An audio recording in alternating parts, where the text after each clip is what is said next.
आपको पता है ये हाई कोर्ट है, यहाँ पे बीबीसी जैसे इदारे का क्या काम है। आईनी दरख्वास्त में सीनियर कानूनदान मकसद सलीम ने मौक़िफ़ इख्तियार कर रखा है। मैंने अदालत में ऐसी बात कर ली एडवोकेट जनरल पंजाब के सामने और सदर सुप्रीम कोर्ट बार के सामने, और उनके सामने मैंने ऐसी बात कर दी कि जज साहब जो है वो बड़े जो है वो नाराज़ हो गए मेरे से। हवाला देने पर इज़हार बरहमी। आज की वीडियो आपके लिए बड़ी इंटरेस्टिंग होने वाली है और इस टॉपिक पे मैं पहली दफ़ा बात कर रहा हूँ, तो जितने हमारे वकील भाई हैं वीडियो एंड तक देखिएगा। कोई और बंदा है जो नॉन लॉयर बैकग्राउंड से है, वो भी वीडियो को एंड तक देखिएगा। आप इस वीडियो को बड़ा एंजॉय भी करेंगे और आपको हमारे मीडिया की और हमारे सिस्टम की बहुत सी रियलिटीज़ हैं जिनको हम लोग रोज़ देखते हैं, वो आपके सामने हाईलाइट होगी। तो आप इसमें आगे चल के वीडियो में मैं आपके साथ कुछ पाकिस्तान के टॉप के टीवी चैनल्स के, मैं ख्याल है 1 या 2 वो हम लोग इसमें डाल देंगे। पूरे ये मैं उस केस के बारे में बात कर रहा हूँ। ये हमारे उन केसेस में से एक केस है जिसको इंटरनेशनल मीडिया ने और पाकिस्तानी मीडिया ने स्पेशली बहुत ज़्यादा हाईलाइट भी किया, और ये कॉन्स्टिट्यूशनली बड़ी इम्पॉर्टेंट एस्पेक्ट के ऊपर केस है। मैं इसके ऊपर आज आपको अपना ओपिनियन दूंगा। दफ्तर से अभी निकल रहा हूँ, बाकी बात आपसे वहाँ पे जाके करूँगा। अभी आप वो वाली मीडिया क्लिप्स देखें जिसमें उस केस का जिक्र है और आप ये फील करेंगे कि 2 बहुत बड़े हमारे मुल्क के चैनल्स, चैनल नंबर 1 में जब वो पार्ट में आपको मेरे ख्याल वो वाला पार्ट हम डाल देंगे जिसमें जो है वो एक हाई पावर्ड हाई कोर्ट के बेंच ने वो केस सुनने से इनकार कर दिया, और उसके बाद आपको वो वाला पार्ट डालेंगे जिसमें किसी भी मीडिया चैनल, 1 या 2 मीडिया चैनल्स का हम इसमें आपको जो है वो हेडलाइंस सिर्फ दिखाएंगे, बाकी आप नेट पे जाके सर्च कर सकते हैं। मेरा नाम लिखेंगे तो आपको आ जाएंगी वो, जिसमें मीडिया चैनल्स जो हैं वो एक मैंने अदालत में ऐसी बात कर ली एडवोकेट जनरल पंजाब के सामने और सदर सुप्रीम कोर्ट बार के सामने, और मेरे ओपोजिट जो वकील थे, हमारे अपोजिंग वकील जितने भी थे लॉयर्स, उनके सामने मैंने ऐसी बात कर दी कि जज साहब जो है वो बड़े जो है वो नाराज़ हो गए मेरे से कि आपने इस इदारे का नाम क्यों लिया है। वो कौन सा इदारा था आपको मीडिया क्लिप्स में नज़र आएगा कि एक हेडलाइंस के अंदर एक पॉज आ जाएगा बहुत लंबा। उस पॉज को देखें, उस न्यूज़ को देखें, केस को समझें, फिर मैं गाड़ी में चल के आपको बताऊँगा कि मैंने इस पूरी सिचुएशन में क्या फ़ील किया था और ये सिचुएशन कैसे बनी थी और इसको टैकल मैंने फिर कैसे किया, और इस तरह के जितने हालात होते हैं इनको मैं कैसे टैकल करता हूँ। तो अभी आप ये हेडलाइन ज़रा चेक करें। अब्दुल हक काकड़ को ओहदे से हटाने के लिए इंट्रा कोर्ट अपील पर लाहौर हाई कोर्ट के 2 रुकनी बेंच ने समाअत से माजरत कर ली है। इसकी तफसील जानते हैं नवीन अली से। जी नवीन, बताइए। जी बिल्कुल, लाहौर हाई कोर्ट के जस्टिस आबिद अजीज शेख और जस्टिस फैसल जमान खान पर मुश्तमिल 2 रुकनी बेंच ने निगरान वजीर आजम पाकिस्तान अब्दुल हक काकड़ को ओहदे से हटाने की अपील पर समाज से माजरत करते हुए केस की जो फाइल है वो दोबारा चीफ जस्टिस को भिजवा दी है। आईनी दरख्वास्त में सीनियर कानूनदान मकसद सलीम ने मौक़िफ़ इख्तियार कर रखा है कि निगरान वजीर आजम के ओहदे की 90 दिन की मुद्दत 15 नवंबर को मुकम्मल हो चुकी है।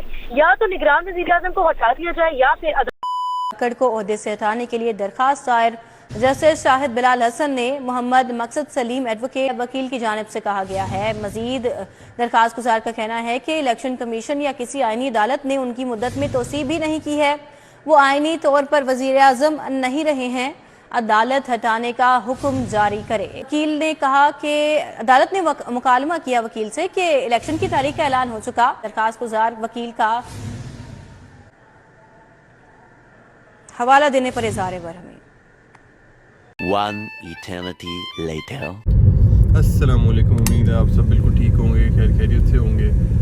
मैं असल में हमारा एक ग्रुप बना हुआ है जहाँ पे मेरे जो एसोसिएट्स हैं जिनके जहन में कोई भी आइडिया आता है ना हमारी वीडियो के लिए, और वो मैंने लेटली हमने डिसाइड किया हुआ है कि हमने मोटिवेटिंग वीडियोस भी बनानी है, क्योंकि पिछले कुछ अरसे से जब से अदालतों का ये इशू चला है, बहुत से वकला जो यंग वकला आ रहे हैं, मैं उनको जब मिलता हूँ, स्टूडेंट्स जो पढ़ रहे हैं, बाहर से पढ़ रहे हैं, वो कहते हैं जी अदालतों की वक़्त और जुडिशरी का दबदबा जो है वो कम हो रहा है, और उसकी वजह से जो है वो बड़ा हमें मसाइल फ़ील होते हैं, और हमें लगता है कि इस प्रोफेशन में हम इंसाफ किस तरह दिलाएंगे। तो मैं आपको बताऊं कि डीमोटिवेशन इस प्रोफेशन का पार्ट हमेशा से रही है।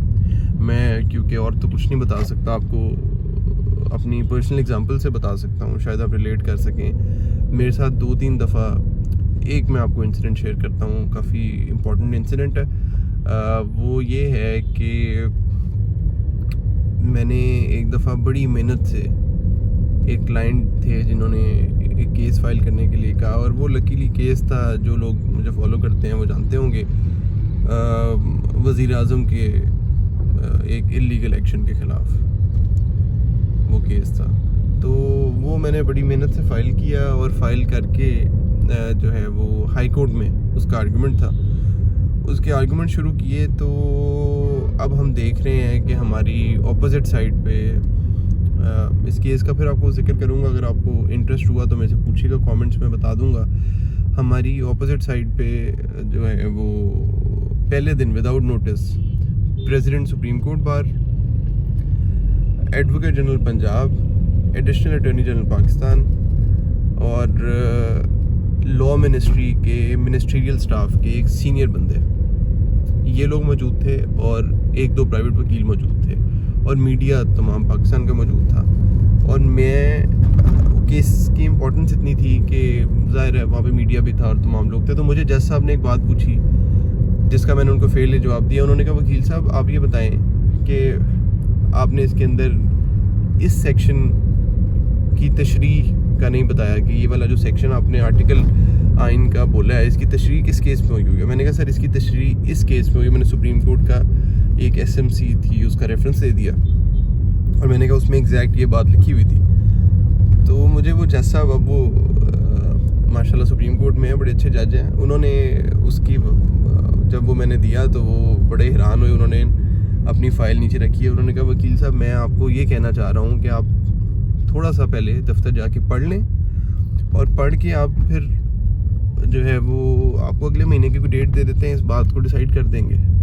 जब ये बात हुई तो जो हमारे क्लाइंट थे, उन्होंने, मतलब एक और वकील थे मेरे साथ जो क्लाइंट के ही को ही रिप्रेजेंट कर रहे थे, उन्होंने मेरे कान में कहा कि बड़ा लेट हो जाएगा। तो मैंने कहा सर ये तो इशू बड़ा इंपॉर्टेंट है, तो ये बड़ा लेट हो जाएगा अगर आप नेक्स्ट मंथ पे इसको डालेंगे।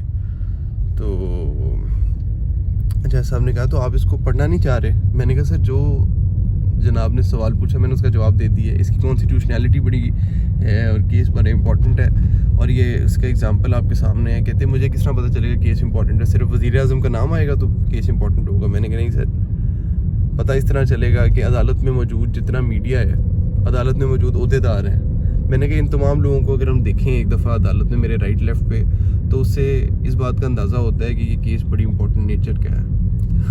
जज साहब ने ये बात सुनी तो कहते हैं कि हंसने लग गए, थोड़ा सा स्माइल की, और स्माइल करके मुझे कहते हैं अच्छा, और अगर मज़ीद इंपॉर्टेंस का आपको मैं बताऊं, आपसे पूछना चाहूँ कि और इम्पोर्टेंस किस तरह वाज़ेह होती है, तो मैंने कहा सर और इस तरह वाज़ेह होती है कि इस केस में जो है वो मुझे BBC ने आर्टिकल लिखा इस केस के बारे में, और मुझे BBC उर्दू से मुझे कॉल आई, उन्होंने मेरा इस पर इंटरव्यू किया, और ओवरसीज़ पाकिस्तानी इसमें इतने इंक्लाइंड हैं और इस पर इतने जो है वो इंटरेस्टेड हैं।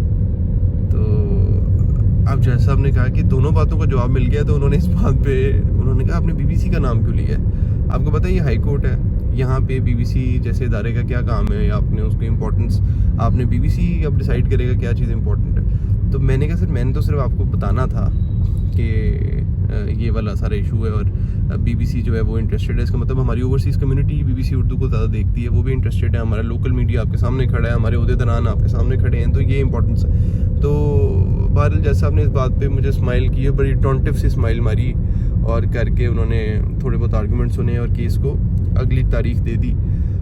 जब मैं वहाँ से निकला तो मुझे केस वहाँ से वापस जा रहा हूँ, तो हमारे जो एडवोकेट जनरल थे उन्होंने मेरे कंधे पे हाथ रखा और उन्होंने कहा कि आप और मेहनत करो, और मुझे थोड़ा सा डीमोटिवेटिंग वे में कहा। और मेरा जो मुंशी था उसने मुझे बताया कि पीछे खड़े होकर वो कह रहे थे कि यार ये इतना इंसिस्ट क्यों कर रहे हैं, जज साहब से डेट मिल रही है, डेट ले ले।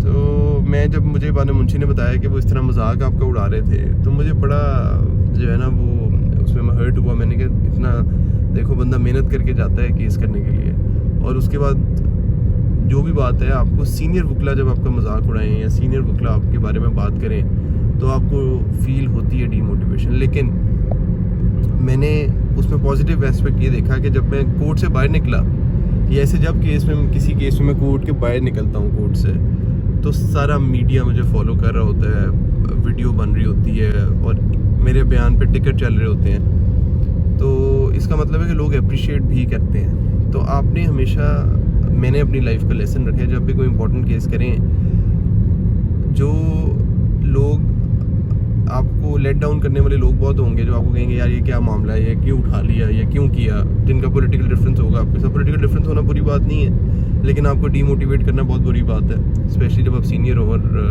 आपकी बात की वैल्यू हो, तो फिर अगले बंदे को ज़्यादा फील होती है। लेकिन फिर मैं अपने आप को पॉजिटिव इस तरह रखता था कि मैं कहता था ये देखो जितने ये दोस्त हैं, जितने हमारे अहबाब हैं जो मुझे इज़्ज़त देते हैं, जो मेरा क्लाइंट मेरे सामने खड़ा है और जो इतनी बड़ी पॉलिटिकल पार्टी का नुमाइंदा है, और उसके बाद जो है वो हमारा मीडिया है, अगर वो मुझे इंपॉर्टेंस दे रहा है और वो बाकी तमाम लोगों को इंपॉर्टेंस नहीं दे रहा, हालांकि वो इंटरव्यू देना चाह रहे हैं, उनसे ले नहीं रहा, वो मेरे से इंटरव्यू लेना चाह रहा है, हालांकि मैं मीडिया को इंटरव्यू देने में इंटरेस्टेड नहीं होता कुछ केसेस में, तो उसके बावजूद जो है वो आप जो है वो क्या कहते हैं, अगर आप नेगेटिविटी पे फोकस करेंगे तो नेगेटिविटी आएगी। तो मैं कोशिश करता हूँ कि ना पॉजिटिविटी पे फोकस करूं, क्योंकि पॉजिटिव एटीट्यूड के साथ वकालत करेंगे तो आपको उसका आउटकम जैसा भी हो आप उसको सस्टेन कर सकेंगे। तो मैंने सस्टेन जो किया अभी तक अल्हम्दुलिल्लाह 6 साल से ज़्यादा प्रैक्टिस होने वाली है, वो इसी तरीके से किया। बड़े अप्स एंड डाउन्स भी देखे हैं, लेकिन एक रीज़न ये भी था कि आपने डीमोटिवेट नहीं होना। कभी कभार क्लाइंट भी आपको कहता है कि जी आपकी मेहनत हुई होती है, वो कहते नहीं आपने तो मेहनत ही नहीं की वरना केस जीत जाना था। ये बात भी आपको बड़ी चुभती है।